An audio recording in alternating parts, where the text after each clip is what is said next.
Baik Bapak dan Ibu semuanya peserta Diklat Pengantar Regulasi Bidang Geologi untuk materi regulasi di bidang geologi lingkungan, kita akan membahas materi yang pertama yaitu peran geologi dalam penataan perlindungan dan pengelolaan lingkungan hidup.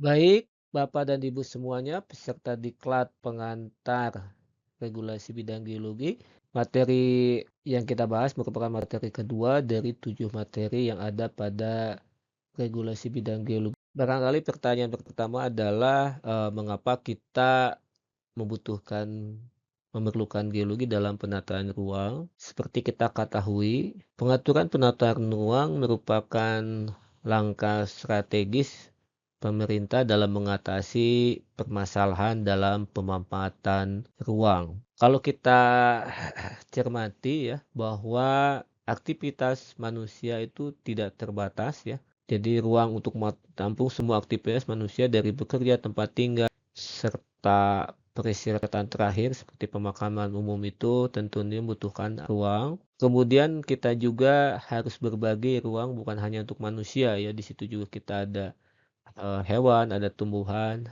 dan sebagainya ya. Pengaturan pemetaan ruang di kawasan hutan ya. Jadi kalau kita lihat dengan ruang yang ada, pembagian kegiatan sektor spasial seperti ada wilayah khusus misalnya untuk kawasan hutan, ada untuk pertanian, ada untuk bidang aktivitas bidang sektor ESDM, dan juga ada wilayah-wilayah tertentu yang memang harus dialokasikan sebagai wilayah yang terdampak rawan bencana seperti itu. Sehingga kalau kita simpulkan bahwa tujuan utama dari penataan ruang adalah mewujudkan keharmonisan antara lingkungan alam dan lingkungan buatan, mewujudkan keterpaduan dalam daya alam dan sumber daya buatan dengan sumber daya manusia, mewujudkan perlindungan fungsi ruang dan akibat pemanfaatan ruang. Atau kalau kita bisa melihat secara singkat ya, tujuan utama dari penataan ruang seperti tercantum dalam Undang-Undang Nomor 26 Tahun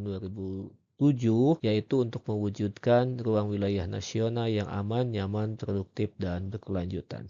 Selanjutnya, bagaimana dengan perlindungan dan pengelolaan lingkungan hidup? Seperti kita ketahui, tujuan dari adanya perlindungan dan pengelolaan lingkungan hidup yaitu adalah suatu upaya sistematis dan terpadu yang dilakukan untuk melestarikan fungsi lingkungan hidup dan mencegah terjadinya pencemaran dan atau kerusakan lingkungan hidup yang meliputi perencanaan, pemanfaatan, pengendalian, pemeliharaan, pengawasan, dan penegakan hukum. Seperti yang tercantum dalam Undang-Undang Nomor 32 Tahun 2009 tentang perlindungan dan pengelolaan lingkungan hidup. Ada berapa kegunaan dari perlindungan dan pengelolaan lingkungan hidup? Yang pertama, mengurangi terjadinya bahan pencemar di sumber, memanfaatkan kembali daur ulang bahan pencemar, memilih teknologi yang tepat, melepas bahan pencemar dalam konsentrasi yang rendah atau aman. Tujuan utama dari uh, perlindungan pengelolaan lingkungan hidup yaitu melestarikan lingkungan hidup sehingga dapat mendukung kehidupan manusia secara berkesinambungan pada taraf yang lebih tinggi. Atau kalau secara singkatnya, tujuan dari upaya sistematis ini adalah zero emission atau zero waste. Dengan dua tujuan di atas, tentunya kita membutuhkan yang disebut dengan peranan geologi ya, geologi lingkungan. Geologi lingkungan bisa dikatakan sebagai suatu media penerapan informasi geologi untuk pengembangan wilayah, penataan ruang, dan pengelolaan lingkungan dalam hal informasi tentang karakteristik lingkungan geologi suatu lokasi atau area atau wilayah berdasarkan keterpaduan faktor pendukung seperti sumber daya geologi, bangunan, atau bencana alam geologi. Jadi secara singkatnya, geologi untuk menata lingkungan. Ada dua aspek penting ketika bicara tentang geologi. Yang pertama yaitu aspek pendukung. Misalnya air tanah ya, terkait dengan penyediaan air bersih. Yang kedua terkait dengan morfologi ya, terkait dengan kemudahan konstruksi dan aksesibilitas. Dan yang ketiga adalah jenis batuan ya, terkait dengan kemudahan pondasi. Aspek kendala dari bidang geologi lingkungan yang pertama adalah kebencanaan geologi ya. Seperti kita ketahui, potensi untuk gempa bumi, tsunami, gerakan tanah, dan juga ada letusan gunung api. Dan yang kedua, misalnya lahan basah ya, dan pemadatan lahan. Dan yang ketiga, aspek kerapatan sungai terkait dengan kesulitan pembangunan infrastruktur. Sehingga kalau kita bisa menerapkan pengembangan wilayah pada saat pra bencana maupun pasca bencana, sebaiknya tentu menerapkan aspek geologi lingkungan ini dengan tepat. Caranya yang pertama adalah mengoptimalkan penggunaan lahan, penggunaan sumber daya, dan bencana. Dan yang kedua adalah berwawasan lingkungan dan berkelanjutan. Baik, secara teknis tentunya peranan dari geologi lingkungan ini kita perlu melakukan yang disebut dengan analisis data geologi lingkungan. Ada beberapa hal yang terkait dengan analisis geologi lingkungan. Yang pertama tentunya kita mencoba untuk melakukan yang disebut dengan geologi tata lingkungan ya. Ya, di mana dari hasil analisis ini tentunya kita berupaya untuk mengurangi ya risiko dari potensi bencana yang ada. Dan selanjutnya risiko yang kita bisa kurangi tentunya hal lain adalah untuk memaksimalkan kenyamanan ya. Dan yang terakhir dari analisis geologi lingkungan yang ada itu untuk mendukung pembangunan berkelanjutan, sustainable development, dan memuliakan warisan bumi. Untuk itu ada beberapa hal teknis ya, misalnya untuk analisis geologi tata lingkungan harus adanya yang disebut dengan kriteria penilaian faktor atau indikator, kemudian juga muncul dalam bentuk peta geologi lingkungan di mana mengatur terkait dengan zonasi untuk pemukiman secara regional-regional tertentu, misalnya kawasan batas administrasi, kawasan pertambangan, dan sebagainya. Kemudian juga di dalam analis geologi ada arahan penggunaan lahan, di mana sebaiknya mana saja kawasan yang mesti disebut dengan kawasan lindung ya, kawasan budidaya maupun kawasan eh, tertentu ya, seperti itu. Selanjutnya adalah eh, mengurangi risiko itu dalam arti perencanaan ruang dan pengelolaan lingkungan ya. Kemudian ada dalam bentuk produk tata ruang. Nah, dalam produk tata ruang ini itu misalnya ada RT/RW, RDTR, RTRK ya.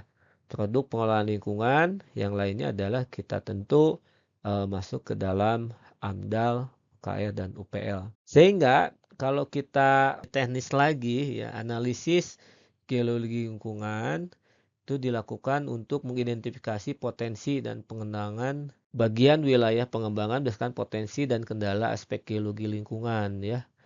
Dari mana analisis ini menjadi rekomendasi bagi peruntukan kawasan rawan bencana, kawasan lindung geologi, dan kawasan pertambangan tercantum dalam Permen ATR BPN nomor 16 tahun 2018 tentang RDTR. Kalau boleh disimpulkan, peran geologi lingkungan khususnya dalam penataan ruang itu ya tentu yang menjadi payung hukumnya adalah Undang-Undang Nomor 26 Tahun 2007 ya, tentang penataan ruang, di mana salah satu poin penting di situ adalah adanya penataan ruang berbasis mitigasi bencana ya. Dalam hal ini termasuk juga bencana geologi. Dan yang selanjutnya juga tentang PP nomor 15 tahun 2010 ya, tentang penyelenggaraan penataan ruang, yaitu proses penyusunan RT/RW harus didahului dengan pengumpulan data di antara data daerah rawan bencana dan peta daerah rawan bencana. Selanjutnya, dalam peraturan pemerintah nomor 13 tahun 2017 tentang RT/RW nasional ya, di mana kawasan lindungan geologi itu termasuk kawasan lindung nasional ya. Kawasan lindung geologi itu terdiri atas kawasan cagar alam geologi, kawasan yang memberikan perlindungan terhadap air tanah. Kemudian kawasan cagar alam geologi ini terdiri atas yang memiliki 3 keunikan, yaitu kawasan yang unik secara batuan dan fosil, kawasan yang unik secara bentang alamnya ya, dan unik secara proses geologinya.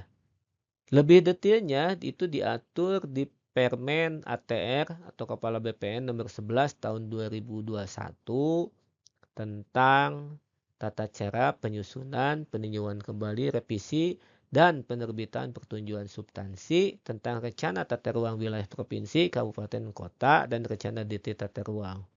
Selanjutnya tentu eh, agar memberikan kepastian hukum di Kementerian ESDM sendiri menerbitkan beberapa permen. Yang pertama tuh Permen ESDM nomor 17 tahun 2012 tentang penetapan KBAK, kawasan bentang alam khas.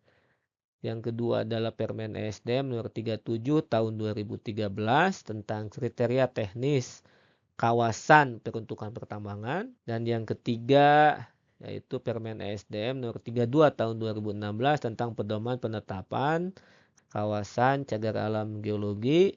Dan sebagai tambahan ya, karena ini juga berkaitan dengan pemanfaatan ruang, yaitu Permen ESDM RI nomor 1 tahun 2020 tentang pedoman penetapan warisan geologi, dan Permen ESDM nomor 31 tahun 2021 tentang penetapan taman bumi atau geopark nasional.